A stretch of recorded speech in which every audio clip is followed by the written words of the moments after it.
Hola, buenas tardes a todos. Gracias por participar. Arrancamos con el webinar que hemos denominado Herramientas para empresas en crisis.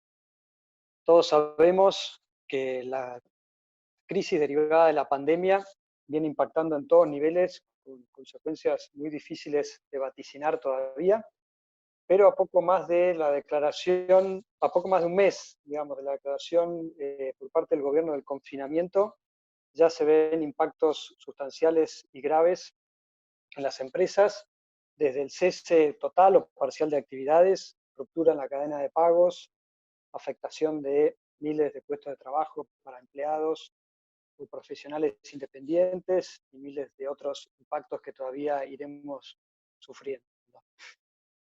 En este marco, y teniendo en cuenta que nuestra firma tiene un poco en nuestro ADN brindar soluciones legales a nuestros clientes, es que armamos este seminario con el propósito de analizar qué herramientas concretas hoy tienen las empresas para que las puedan ayudar a sobrellevar este momento. Para esto identificamos tres áreas que son temas laborales, temas impositivos y temas, herramientas vinculadas a la renegociación de deudas y de pasivos. Para el webinar de hoy contamos con la presencia de Pablo Calaza, socio del estudio a cargo del área laboral, con Diego Fraga, socio del estudio a cargo del área de impuestos, y Sebastián Borgwick, socio del estudio a cargo de la parte de transacciones comerciales y reestructuración de deudas. Vamos a darle la palabra a cada uno por orden y al final vamos a abrir un pequeño espacio para preguntas y respuestas. Así que arrancamos con Pablo para que brevemente y en 10 minutos nos cuente qué herramientas concretas hoy tienen las empresas en el ámbito laboral y nos cuente un poco qué han venido haciendo las empresas en general con estos temas. Les pido, bueno, de entrada están todos los participantes para que todos los oradores, digamos, para que nos puedan ver. Pido que nos vayamos apagando las cámaras, quede solamente el que habla. Pablo, te damos la palabra.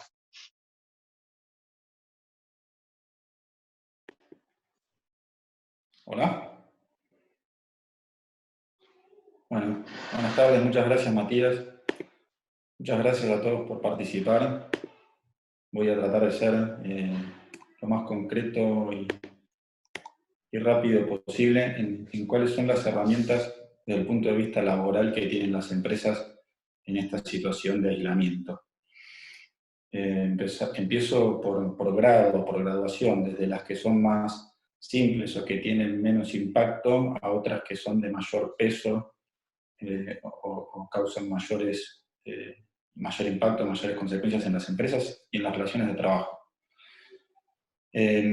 Para aquellas empresas que están funcionando, ya sea porque son esencial o bien porque están trabajando remoto, ¿sí? Pero la actividad tuvo un impacto, sobre todo las personas que trabajan remoto o empresas que directamente no están trabajando, está previsto hacer suspensiones de personal donde se le reduce proporcionalmente el salario. Estas reducciones que se hacen de jornada es una reducción salarial proporcional, como les estaba diciendo. Se les asigna una suma remunerativa, sigue cobrando el salario el empleado, pero lo va a cobrar de manera reducida. Se le puede reducir una hora por jornada, un par de horas por jornada, se puede reducir también un día a la semana. Estos son acuerdos que tienen que ser negociados con el empleado. El empleado no está obligado a aceptarlos. ¿Sí? Se suelen hacerse por vía email o por vía de WhatsApp. Y de alguna forma, para reducir el impacto, este porcentaje de sueldo que no se paga, las empresas lo dan en algunos casos como una gratificación, ¿sí? Supónganse si hay una suspensión por perdón, una reducción por 4 meses,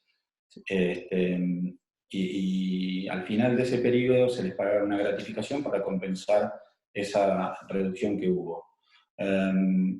Esta suma como gratificación que prevén las empresas, las pueden ir pagando como anticipo,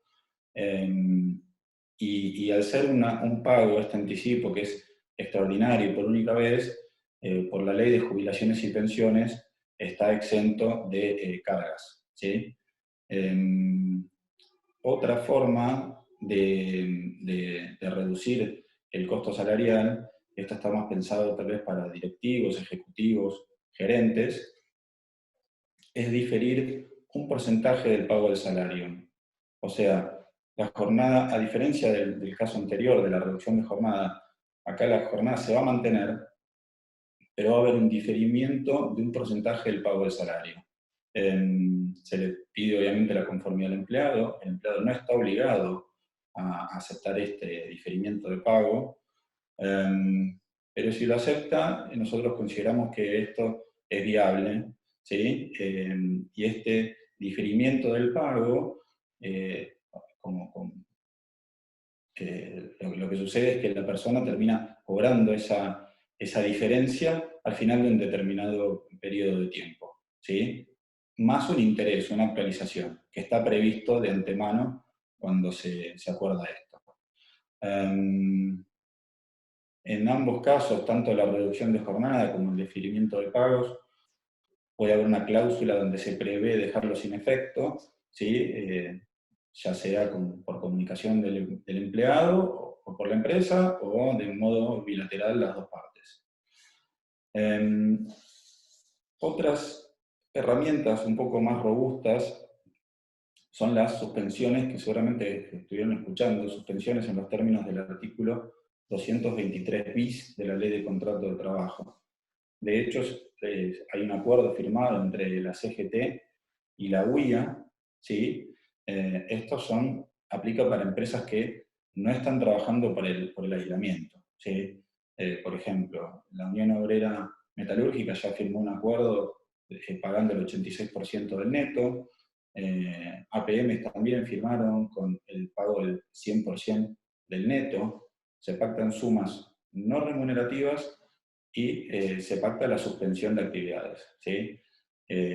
ESMATA firmó un 70% del neto, Comercio todavía está negociando, se espera que en los próximos días se va a firmar un acuerdo para trabajadores de comercio, y Petroleros, por ejemplo, firmó una rebaja del 40%. ¿Quiénes quedan excluidos de estas suspensiones? Bueno, aquellos empleados que están prestando tareas, ya sea de manera presencial o manera remota. También en el acuerdo UIA y la CGT quedan exceptuados los grupos de riesgo, mayores de 60 años, embarazadas o aquellos con enfermedad preexistente. Como les decía, este acuerdo permite suspensiones con goce de haberes, ¿sí? Pero sumas no remunerativas. ¿Qué quiere decir que es una suma no remunerativa? Que de todos modos se van a tener que pagar la obra social, el PAMI y la cuota sindical, ¿sí? Pero no se va a aportar al sistema de jubilaciones y pensiones. En la medida que se pacte, esto lo dice el acuerdo UIA-CGT, en la medida que se pague un 75% del salario neto, el Ministerio de Trabajo va a homologar estos acuerdos, ¿sí? Por ejemplo, la Unión Obrera Metalúrgica, que firmó el 86% del neto, está dando mejores condiciones, con lo cual sin duda se va a homologar. Aquellas actividades donde se pacte una suma inferior al 75% del neto, va a ser necesario que el Ministerio de Trabajo analice si realmente se amerita o no en cada actividad concreta una rebaja mayor al 25%. ¿Sí? El acuerdo de la UIA con la CGT, para tener en cuenta, es por los meses de abril y mayo. El de metalúrgico, por ejemplo, fue por 120 días, ¿sí? Y metalúrgicos, algo más, durante ese plazo de 120 días, no están permitidos los despidos, ¿sí? Algo que también prevé el acuerdo de UIA-CGT, pero solamente por 2 meses. Pablo, perdón, Matías, solo un recordatorio, vamos 10 minutos de tu exposición. Tenemos una agenda un poco apretada, solo para llevar control del tiempo. Sí.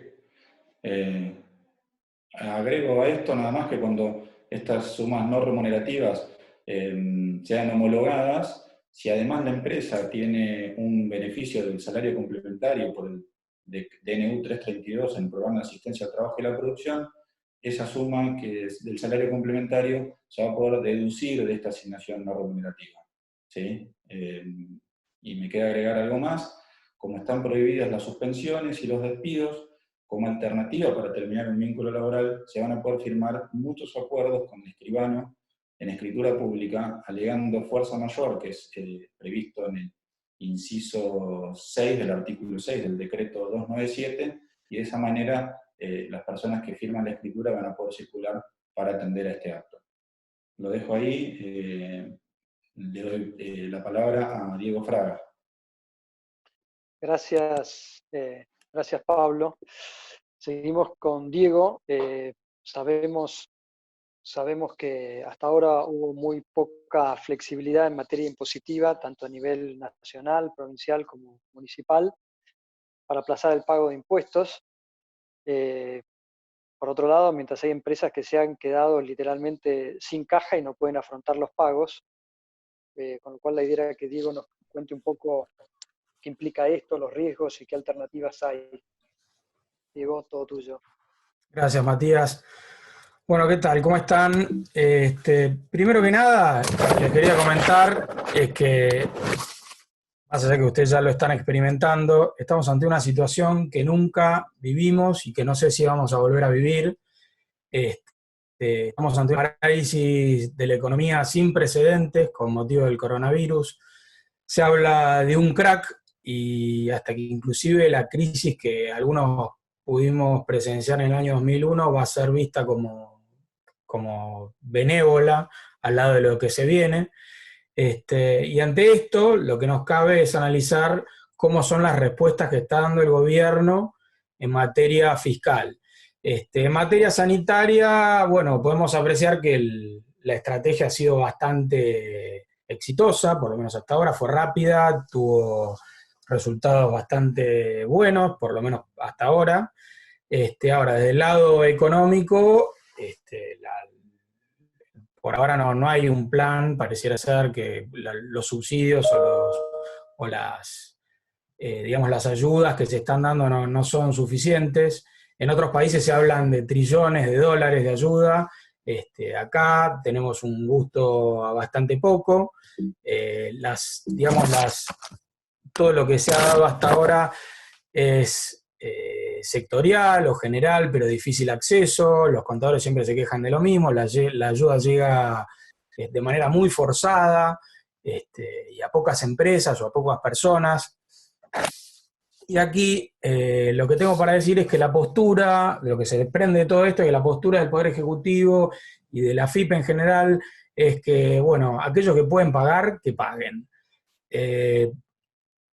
Hasta el 12 de abril la recaudación había caído un 28%, pero se puede, por lo menos fuentes extraoficiales dicen que la caída de recaudación en abril podría llegar hasta el 50%, lo cual es algo que por lo menos yo no tengo memoria de haberlo vivido. Y entonces, bueno, desde el lado del Estado no se quiere dar el mensaje oficial de que hay un permiso de no pagar, por lo menos formalmente. Eso nunca se va a hacer. Y las empresas entonces se van a preguntar, se van a empezar a preguntar, bueno, ¿y qué pasa si no pago los impuestos, no?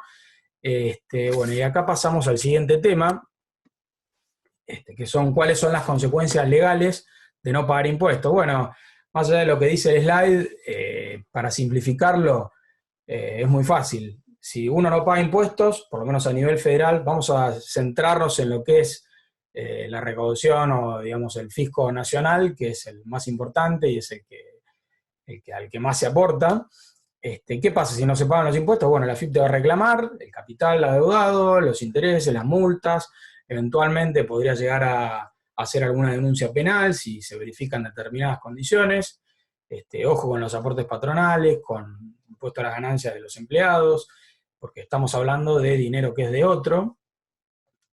Y bueno, en estas situaciones es lógico que el empresario se junte con los abogados y le pregunte si hay alguna vía legal para dejar de pagar impuestos.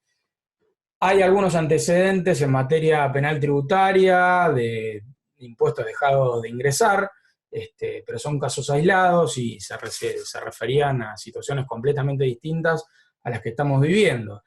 Y como datos extra, digamos, para analizar esto, hay que ver cuál es el contexto, digamos, judicial, ¿no?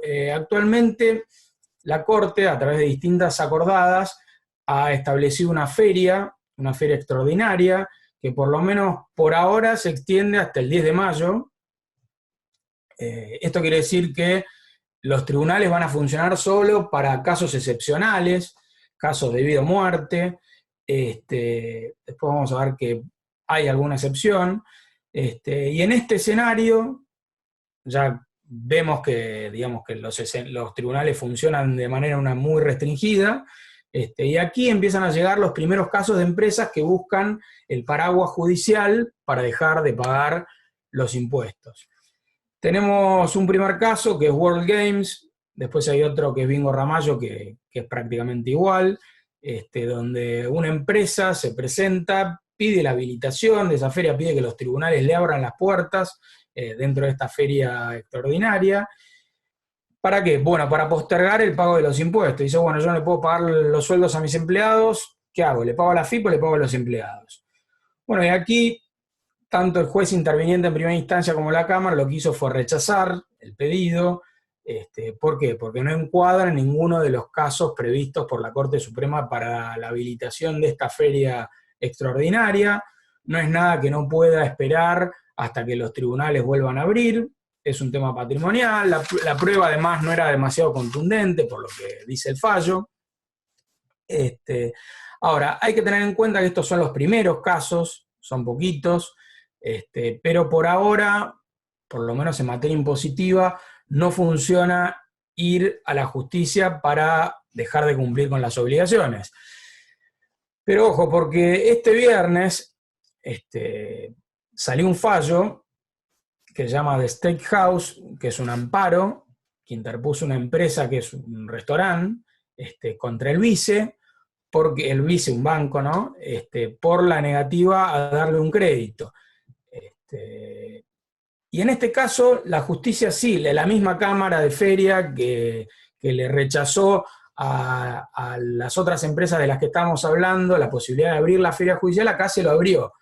Y acá habría que tener en cuenta que los casos tributarios que les comentaba anteriormente eran empresas de juego. Entonces, por ahí la justicia no lo veía con tan buenos ojos. Ahora, ¿qué diferencia hay si no están trabajando, ¿no? Pero bueno, por ahí la actividad de esas empresas influyó en que no les abran digamos, los tribunales. Pero en este caso de Steakhouse sí se lo abrieron. No era un tema impositivo, hay que aclararlo, pero bueno, vemos que alguna puertita se empieza a abrir. Pero por ahora, como no tenemos nada, ningún antecedente de impuestos, ¿qué alternativas tienen las empresas para financiarse o dejar de pagar una deuda impositiva, por lo menos a nivel nacional? Y acá vamos a ver lo que es la realidad, es que cada vez hay más empresas que dejan de pagar impuestos sin pedir permiso a nadie, es decir, no van a la justicia a pedir. La mayoría son pymes, pero esto va rumbo a generalizarse a otro tipo de empresas y personas humanas también, ¿no? Se avecina un mes de mayo terrible, y muchas empresas ni siquiera se van a preguntar cuáles son las consecuencias legales, como yo les estoy explicando ahora.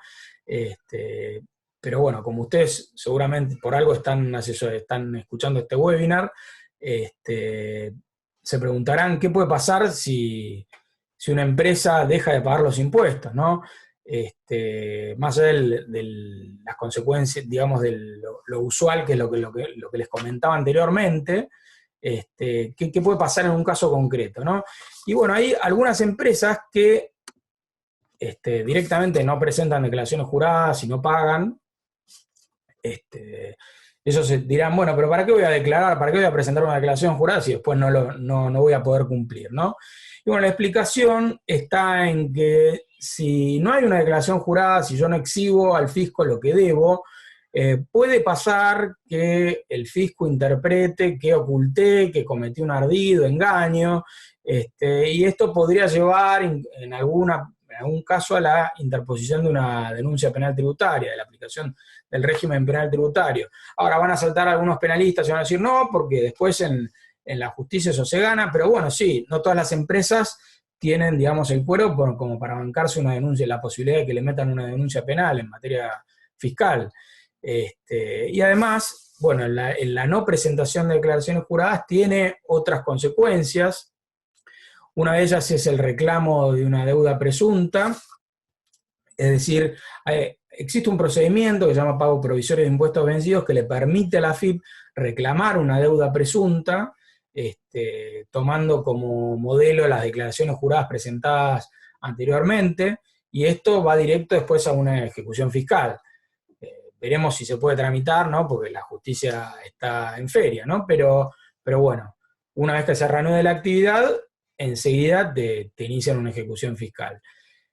Por otro lado, en el caso de no presentación de declaraciones juradas, también se puede llegar a aplicar, la AFIP puede llegar a aplicar una multa por defraudación que llega hasta el 600% del impuesto omitido. Obviamente esta multa después se puede pelear, hay un montón de instancias para pelearla, pero bueno, es una contingencia que hay que tener en cuenta. Bueno, entonces, ¿qué pasa con las empresas que dicen, bueno, no, yo la verdad que no quiero arriesgarme a estas cuestiones de no presentar la declaración jurada? Entonces, bueno, ¿qué pasa si presento la declaración jurada y después no pago el impuesto que debo?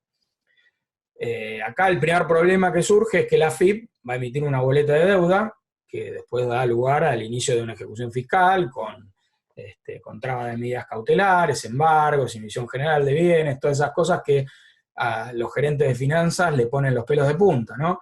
La excepción, hay un caso que conocen, célebre, de una empresa de combustibles que presentaba la declaración jurada y después no lo pagaba, pero la AFIP no lo ejecutaba. Bueno, a ustedes eso seguro que no les va a pasar.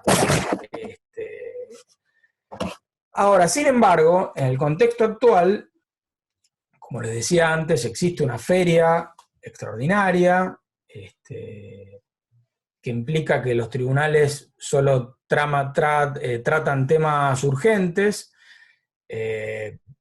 Hay un juzgado de feria que sería el encargado de tramitar las ejecuciones fiscales en la ciudad de Buenos Aires. Después en las provincias habrá que analizar la situación, y que actualmente no tramite embargos ni medidas cautelares. Por eso hay que estar muy atentos a lo que diga la Corte respecto de esta feria, que todavía está vigente. Y hay un dato extra que es para las pymes, y es que existe una suspensión, la propia AFIP se autolimita y dice yo no les voy a trabar medidas cautelares hasta el 30 de junio, por lo menos. Esto no implica, a ver, si bien por un lado queda afuera el riesgo del embargo o de otras medidas cautelares, pero sí siguen corriendo los intereses resarcitorios, y tampoco implica que la AFIP no pueda iniciar un juicio de ejecución fiscal que emita una boleta de deuda, pero bueno, acá caemos de vuelta en la feria judicial, es decir, mientras rija la feria judicial, por lo menos no van a tramitar esas ejecuciones fiscales. Por otro lado, también hay una feria dentro de la propia AFIP, es decir, tiene la actividad bastante restringida en este momento, hay algunas excepciones, pero tiene muy poca actividad la AFIP.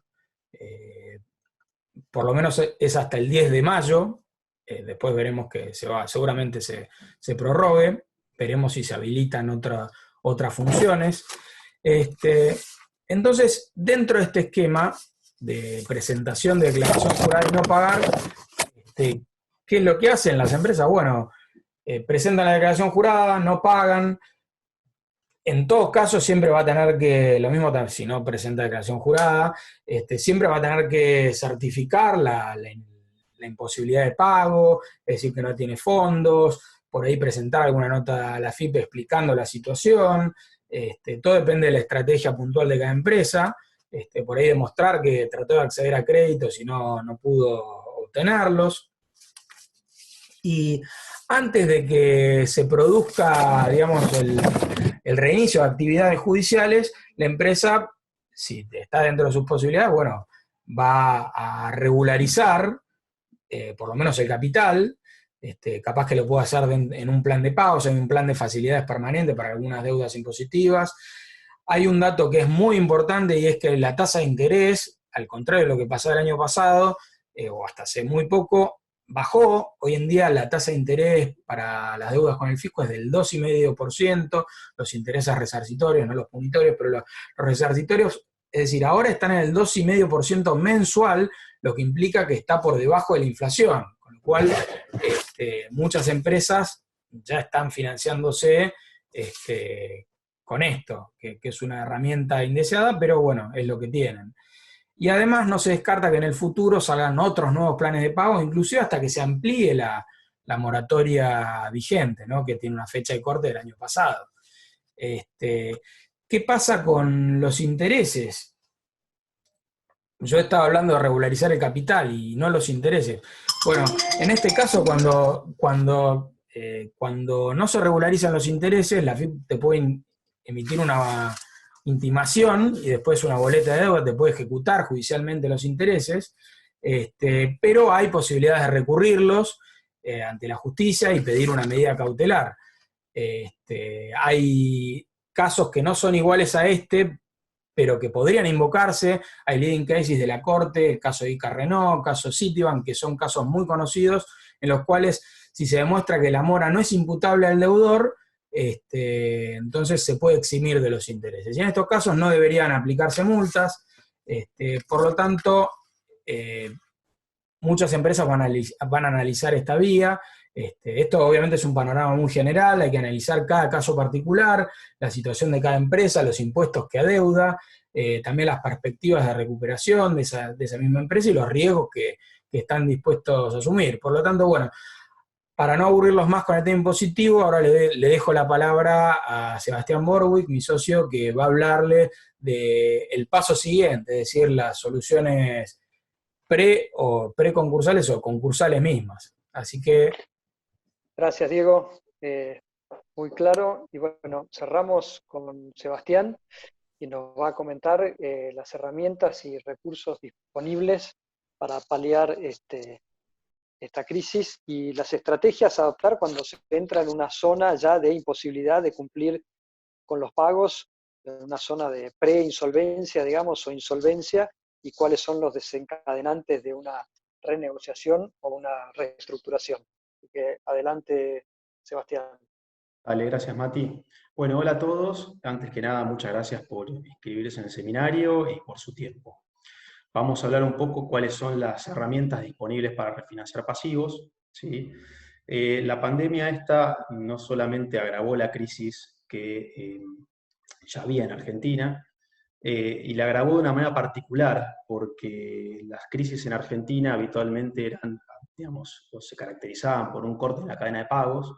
Sin embargo, la pandemia generó adicionalmente un corte en la cadena de la producción, lo cual estamos hablando de una crisis muy grave, y lo más complejo aún es que es difícil de dimensionar aún las consecuencias que va a tener.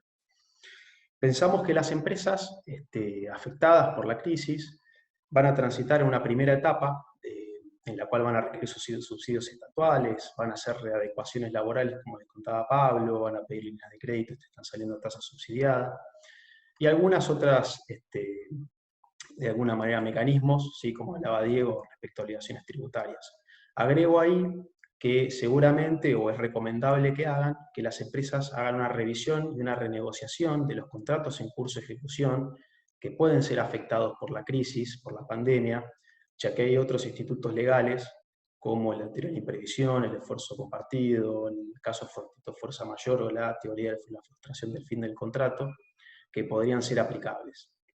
Bien, la empresa luego pensamos que en una segunda etapa va a enfocarse en la refinanciación de la deuda y buscar la forma de recomponer el capital de trabajo que va a estar muy dañado. Bien, recomendamos que las empresas que estén afectadas por la crisis hagan un análisis ¿sí? Que hagan un análisis acompañado de asesores contables o asesores financieros, de acuerdo a la complejidad y sofisticación de la empresa y del pasivo, ya que es importante establecer si ya la empresa ya está en cesación de pagos o puede caer prontamente en cesación de pagos. Este análisis es esencial, ya que va a permitir a la compañía establecer una estrategia y diseñar un plan de acción. ¿Sí? Esto es elemental, incluso lo vamos a ver más adelante.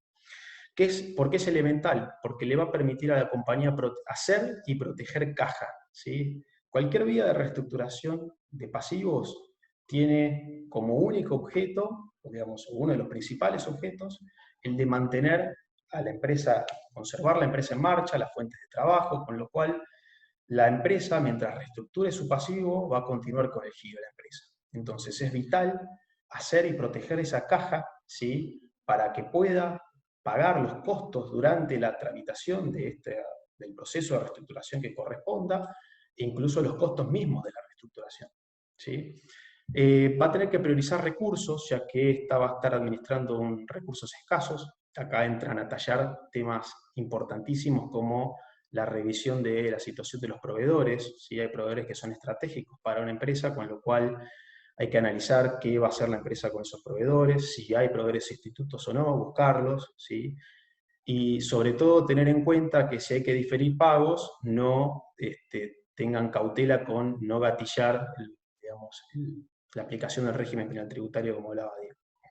Y por último, algo que recomendamos siempre es evitar la emisión de títulos de crédito, ya que emitir títulos de crédito como pagarés o cheques, ya que cualquier acreedor que sea titular, portador de esos títulos, va a poder iniciar una ejecución, pedir una medida cautelar como un embargo sobre las cuentas bancarias, o pedir la quiebra, lo cual va a eventualmente quitar caja de la empresa, fondos líquidos, y hasta precipitar alguna presentación en concurso, dañando el plan y la estrategia que se diseñó.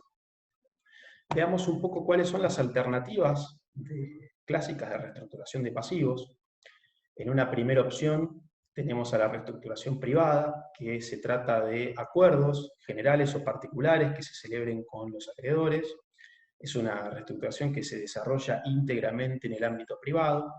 Luego tenemos una reestructuración de índole mixta, ya que tenemos, que es el acuerdo preventivo extrajudicial o APE, que se desarrolla en dos etapas bien diferenciadas, una extrajudicialmente y otra ya en la esfera judicial, ¿sí? Donde, digamos, celebrados los acuerdos, el deudor pide al juez que se homologue, que se apruebe esa propuesta, cuya aprobación va a tener un efecto importantísimo. Ahora después vamos a ver.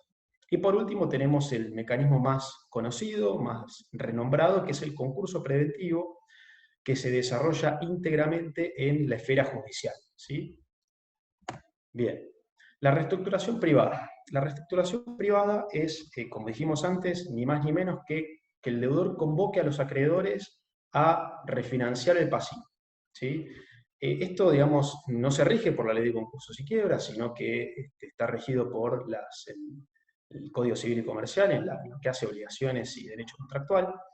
Hay una gran libertad de contenido, el deudor en general, digamos, salvo pacto en contrario, yo les voy a decir por qué, va a conservar la libre administración y disposición de sus bienes. Dije pacto y salvo pacto en contrario porque muchas veces el deudor le pide a los acreedores algún acuerdo de espera, ¿sí? La suscripción de acuerdos de espera para evitar agresiones al patrimonio, que es lo más temido, ¿sí? Que no inicien ejecutivos, embargos, pedido de quiebra. Y los acreedores, muchas veces como contrapartida, le piden al deudor alguna medida de protección del patrimonio, que es la garantía de todos los acreedores. Entonces le piden que se inhiba de realizar ciertos actos de disposición de su patrimonio, ¿sí? Bien, una gran desventaja de esta herramienta de la reestructuración privada es que durante todo el tiempo que esté el deudor negociando, no va a haber una suspensión de ejecuciones y de pedidos de quiebra, con lo cual, dependiendo de la agresividad de los acreedores, existe una gran posibilidad de que se precipite un embargo y ya esta solución no sea viable, ¿sí? Veamos un poco cuáles son las ventajas. Hay una cosa más que quería mencionarles es respecto a las restricciones. Hay actos que pueden ser considerados ineficaces, con lo cual es recomendable que haya alguna digamos, revisión de esos actos por un abogado concursalista o contador con foco concursalista, ya que, por ejemplo, si al refinanciar el deudor le da una hipoteca a un acreedor, digamos, y no es por una nueva financiación, existe un claro riesgo de que ese acto sea declarado ineficaz en una quiebra posterior del deudor. Bien, ventajas y desventajas, solo para graficarlo, algunas cosas ya las dijimos. Las ventajas de este proceso es que es mucho más simple, menos costoso y rápido que cualquier proceso concursal. Obviamente, como es íntegramente consensual, ¿sí? No hay etapas digamos, estandarizadas, como si lo hay en un concurso preventivo. Es flexible, ya que puede ser que la reestructuración privada sea tan exitosa que migre a un APE, o realmente no haya ninguna otra solución, o se traga un embargo en las cuentas bancarias y no quede otra solución más que el concurso preventivo. Es decir, iniciar con una reestructuración privada muchas veces es la entrada, ¿sí?, a la refinanciación de los pasivos, y muchas veces concluye con otra vía, ¿sí? Bien, un tema importante es que el deudor es mucho más factible que obtenga financiamiento, que es un gran problema que tiene el deudor en general, que encare cualquier tipo de proceso para reestructurar deuda, para recomponer capital de trabajo, ¿sí? Otro tema importante es que el incumplimiento del acuerdo no va a implicar la declaración de quiebra al deudor, sino que probablemente los acreedores puedan iniciar ejecuciones o pedido de quiebra, ¿sí? Como desventajas es que, como hay que convocar y hay que hacer una negociación más tailor-made, digamos, es difícil implementarlo si hay un pasivo muy atomizado, ¿sí? Después algunos puntos adicionales, que el deudor, dijimos, no va a tener protección, que la misma protección que le da la ley de concursos y quiebras, y como es íntegramente consensual, ¿sí?, es decir, solo es oponible a los acreedores que aceptaron expresamente los términos y condiciones. Si yo negocio una quita del 50% de la deuda, bueno, solo se va a materializar sobre los acreedores y los créditos que expresamente la aceptaron. Y por último, digamos, no hay un plan de pagos específico que prevea la FIP o algún otro organismo para casos como este. Vemos ahora el acuerdo preventivo extrajudicial o APE, ¿sí? Y acá están graficadas claramente las dos etapas que hay. En la primera etapa, que se desarrolla en el ámbito extrajudicial, lo que hay es la negociación con los acreedores y el diseño del acuerdo, digamos. Es muy común que el acuerdo se vaya diseñando a medida que va negociando el deudor con los acreedores. Es posible que dentro del acuerdo haya una división de categorías, ¿sí? Acá hago una aclaración, digamos, de un tecnicismo. Los acreedores se distinguen entre quirografarios, que son los acreedores comunes, y los privilegiados, que son los que tienen un privilegio marcados por la ley, como ocurre con los acreedores laborales, con los acreedores tributarios, ¿sí? Esto a grandes rasgos, ¿no? Y con los créditos asegurados con hipoteca o prenda, ¿sí? Es decir, con garantía real. Esos son los acreedores privilegiados. Los que carecen de privilegios son los quirografarios. Bien, una vez que se hacen categorías, yo puedo lanzar un APE para una sola categoría, como puede ser los acreedores quirografarios comerciales o acreedores quirografarios financieros, y el resto, digamos, dejarlo fuera del APE. Después ya paso a la celebración de los acuerdos en sí. El objetivo del APE es obtener acuerdos que reflejen una mayoría especial prevista por la ley de concursos y quiebras, que es la que dice ahí, que es más del 50%, es decir, mayoría absoluta de los acreedores quirografarios, que representen las 2/3 partes, 2/3, del pasivo quirografario, ¿sí? Del pasivo, obviamente, estamos pensando del que se vaya a refinanciar. Si el deudor logra ese nivel de adhesión, ya tiene que preparar la documentación correspondiente para pasar a la siguiente etapa, que es la judicial, ¿sí?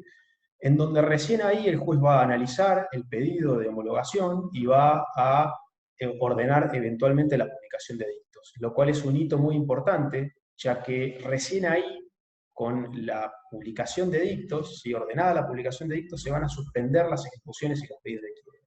Así que todo lo anterior se desarrolló, al igual que con la reestructuración privada, sin protección de la ley de concursos y quiebras. Bueno, luego de la publicación de edictos hay un plazo para que los acreedores que no aceptaron la propuesta, ¿sí?, se opongan, y luego el juez tiene que decidir si homologa o no. Y si homologa, se produce cierta magia, es decir, que se impone ese acuerdo a todo el universo de acreedores comprendidos por la propuesta, aún hasta los disidentes o holdouts, ¿sí? Graficando las ventajas y desventajas, es menos costoso, pero más veloz que el concurso preventivo, se debería desarrollar en un plazo de entre 4 y 8 meses. El deudor también conserva plena libertad para administrar y disponer su patrimonio, salvo pacto en contrario, ya que, al igual que mencionamos en la reestructuración privada, en el APE esto es aún mucho más probable que suceda, ya que muchas veces, si por ejemplo hay mucho pasivo financiero, los acreedores financieros ya tienen un ejercicio en estas negociaciones y suelen conformar comités de acreedores ad hoc, con lo cual se negocia en conjunto con ellos. Ellos tienen una posición mucho más importante y más fuerte para negociar con el deudor, y suelen imponer restricciones para actos de administración y disposición, ¿sí? Bien, lo que dijimos recién, de que en caso de ser homologado va a ser disponible a todos el universo de acreedores. Y otro tema que hay que mencionar es que si el pasivo está representado por títulos emitidos en serie con obligaciones negociables, es factible hacer una asamblea para recolectar las adhesiones al inicio de la etapa judicial, digamos, como método para obtener la mayoría de la ley de concursos y luego pedir la aprobación judicial. Y por último, en el APE tenemos, al igual que en el concurso, un plan de pagos específico de la FIP. Como desventajas, también es muy difícil de implementar si el universo de acreedores es muy atomizado. Lo que dijimos, no hay protección judicial en la etapa extrajudicial, e incluso en la judicial hasta que el juez ordene la publicación de edictos. Y un tema importante es que el incumplimiento del acuerdo va a traer aparejada la declaración de quiebra. Pasamos ahora al método más, digamos, conocido, tradicional de refinanciación de pasivos, que es el concurso preventivo, que se desarrolla íntegramente en el ámbito judicial, y es un proceso totalmente estructurado, estandarizado, con etapas muy visibles, donde hay una etapa en donde todos los acreedores, quirografarios y privilegiados, digamos, nacidos con anterioridad a la presentación en concurso, van a tener que ir a verificar sus créditos, y va a haber otra etapa en donde el deudor va a negociar con los acreedores la propuesta, la va a exteriorizar y la va a presentar en el expediente, que es el periodo de exclusividad. El concurso preventivo, el objeto del procedimiento es que el deudor arribe a un acuerdo con sus acreedores quirografarios, en principio, se le podría adicionar los privilegiados, pero no es necesario, y tiene que obtener las mayorías, que son las mismas que vimos para el APE, ¿sí? Y lo que busca es la homologación de esa propuesta, la aprobación judicial, para que sea aplicable para todo el universo de acreedores comprendidos por la propuesta. Acá la administración del patrimonio del deudor va a estar bajo la vigilancia del síndico, y la protección en el concurso preventivo va a estar desde el inicio del procedimiento y va a ser más intensa que en el APE, ¿sí? Porque a la suspensión de ejecuciones de pedidos de quiebra se le suma la suspensión de intereses, la posibilidad de pedir continuación de determinados contratos, ¿sí? Se pueden levantar medidas cautelares. En la suspensión de intereses hago una salvedad, no se suspenden los intereses de los créditos laborales y ciertos intereses de los créditos garantizados con prenda o hipoteca, ¿sí? Bien, para graficar las ventajas y desventajas, digamos, que ustedes se lleven un cuadro de situación de cada tipo de proceso. En el concurso preventivo, la verdad es que cualquiera sea la composición del pasivo, sea, digamos, 20 acreedores o sean 7.000 acreedores, es apto para cualquiera, ¿sí? Va a haber una mayor protección judicial, como mencionábamos, también está el régimen especial para obtener la conformidad de los bonistas o, digamos, titulares de deuda emitida en serie, ¿sí? Al igual que en el APE, en el caso de ser homologado, es oponible a todos los acreedores, incluso los disidentes, ¿sí? Y esto es interesante de mencionar respecto a la deuda laboral. Los acreedores laborales, que son privilegiados, tienen un recurso, se llama pronto pago, pueden pedir el pago inmediato de la deuda, digamos, desde el inicio del procedimiento, a través de un procedimiento abreviado. Pero este pago se puede realizarse de fondos líquidos disponibles. Si no hay fondos líquidos disponibles, lo que se hace es este plan de pagos con el universo de acreedores laborales, afectando hasta el 3% de los ingresos brutos que tenga, perdón, de la facturación bruta que tenga la compañía. Con lo cual, la verdad que es una herramienta muy útil cuando hay un pasivo laboral importante, ¿sí? También mencionamos que hay un plan de pagos específico para la FIP, y como desventaja tenemos que hay determinados actos que están sujetos a autorización judicial, ¿sí? El deudor no tiene la total libertad para disponer de su patrimonio, ¿sí? Es un proceso más costoso, es más extenso, ¿sí?, que los anteriores, a priori, ¿no? más o menos va a demorar entre 18 y 24 meses, es más costoso porque hay síndico, hay tasa de justicia, en el APE hay tasa de justicia pero no hay síndico, ¿sí? Un tema muy importante para tener en cuenta en eso que les mencioné del diseño, ¿sí? De la estrategia. El concurso preventivo, el deudor concursado tiene una dificultad enorme para obtener financiamiento, con lo cual esto es algo que tiene que tener en cuenta el deudor que se va a concursar. Acá el incumplimiento del acuerdo homologado va a implicar la declaración de quiebra, ¿sí? Y por último, digamos, si el deudor no, digamos, transita todo este proceso y no puede obtener las mayorías legales, puede llegar a quebrar, y en algunos casos se gatilla un procedimiento que se llama salvataje, ¿sí? Y por ahora no quiebra. Bien, esas eran las herramientas legales que pensamos tradicionales para refinanciar los pasivos.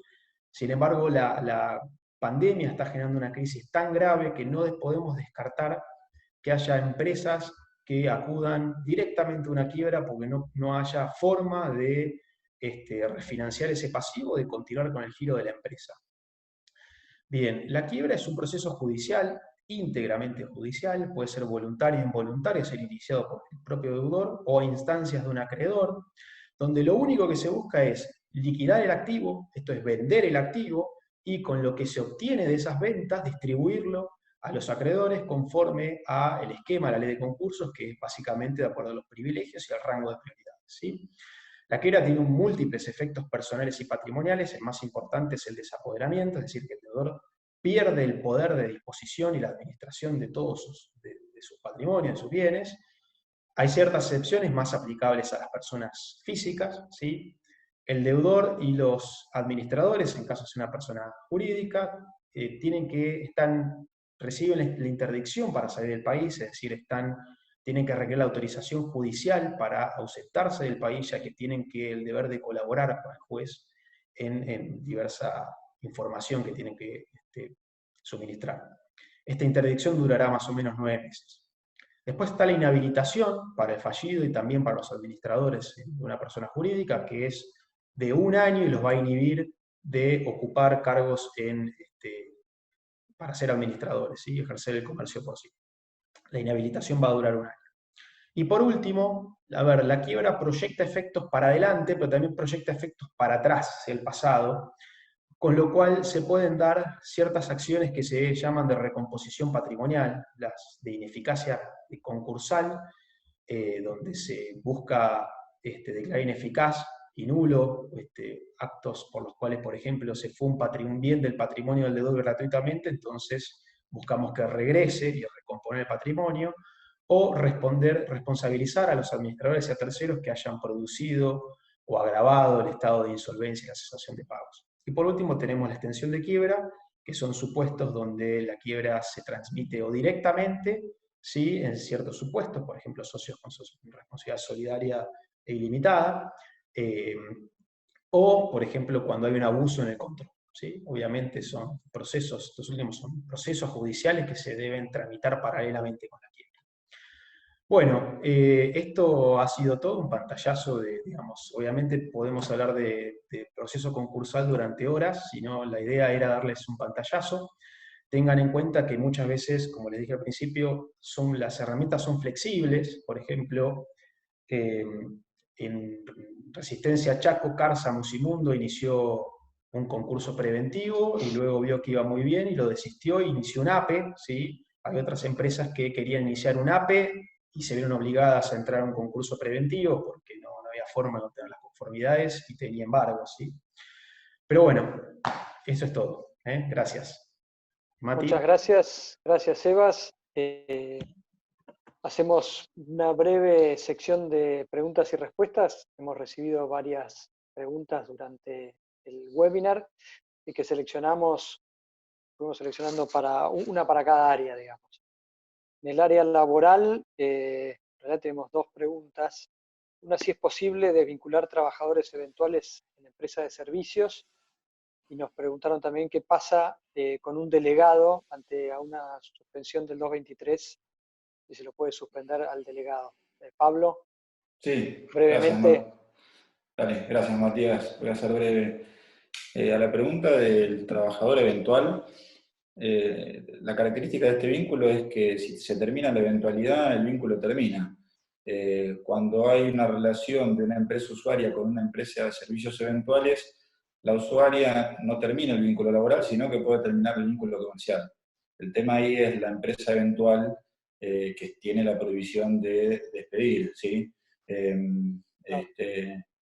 Debería hacerse un acuerdo comercial de alguna manera entre la empresa usuaria y la eventual que prevea este tipo de situaciones. Y respecto de la otra pregunta, era un delegado en el marco de una suspensión con una suma normativa, sí, del 223.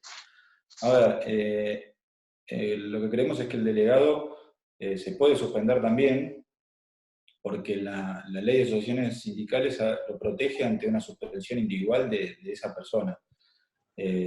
Con lo cual, si es colectiva, está bien suspendido. Además de eso, tenemos que, si realmente no hay actividad y no tiene empleados o trabajadores a los cuales representar, hay más motivos para dar el visto bueno a esa suspensión. Bien. Una pregunta para Sebastián en el tema de reestructuraciones. La pregunta es si vemos posible que el gobierno dicte o saque algún paquete de medidas que pueda tener impacto en el área de renegociaciones y reestructuraciones. Sí, es altamente probable que suceda, que dentro del paquete de normas que se dicte, esto tiene que salir por el Congreso, a la salida del aislamiento haya una suspensión de las ejecuciones y los pedidos de quiebra. También se habla de prorrogar los periodos de exclusividad en los concursos preventivos en trámite. Esto es una solución que ya hubo en el 2001-2002, con lo cual te diría que es muy, muy probable que se dé en este caso.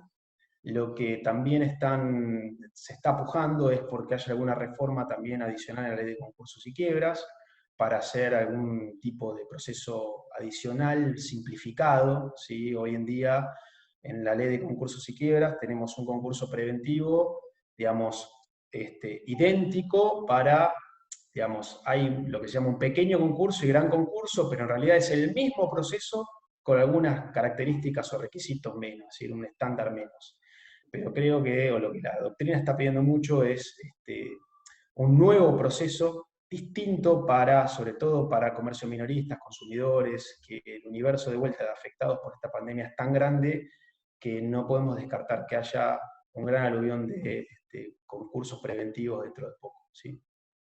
Bien, bien, gracias. Por último, Diego, varias asistentes preguntan de manera distinta, pero preguntan un poco lo mismo.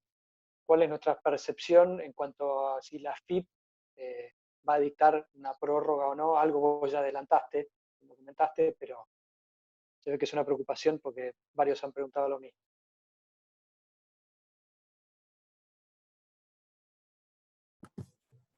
¿Se escucha? Sí, ahora sí. Ahí está. Mira, sí, a ver, como bien decías,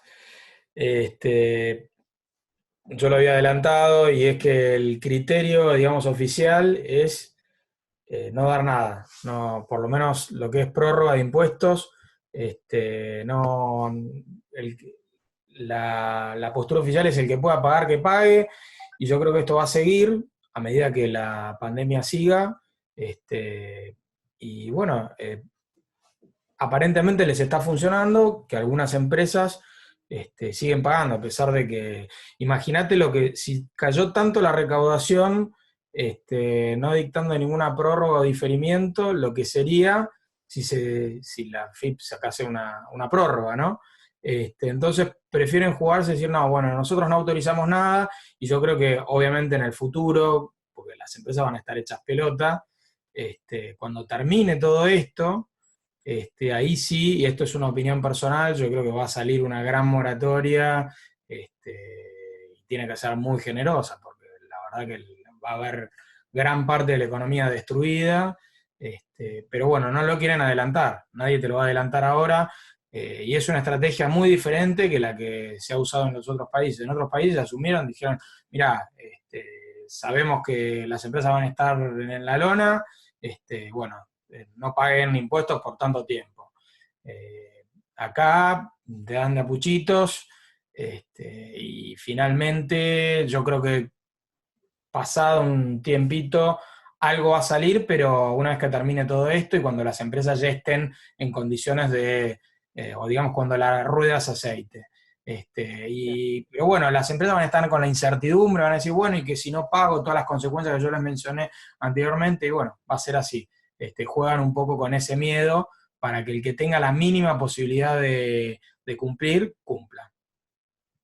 Bien. Bueno, mil gracias y aprovecho para agradecer a todos por participar. Tratamos de hacer el webinar corto, conciso, con valor agregado. Estamos dentro del tiempo que nos habíamos puesto para cerrar esto. Para los que quieran repasar algún punto particular o simplemente tengan problemas para conciliar el sueño, vamos a hacer llegar a todos los que se anotaron un mail con el link para que puedan acceder. Así que nuevamente, gracias a todos por escuchar y participar, gracias a los oradores y seguiremos en contacto.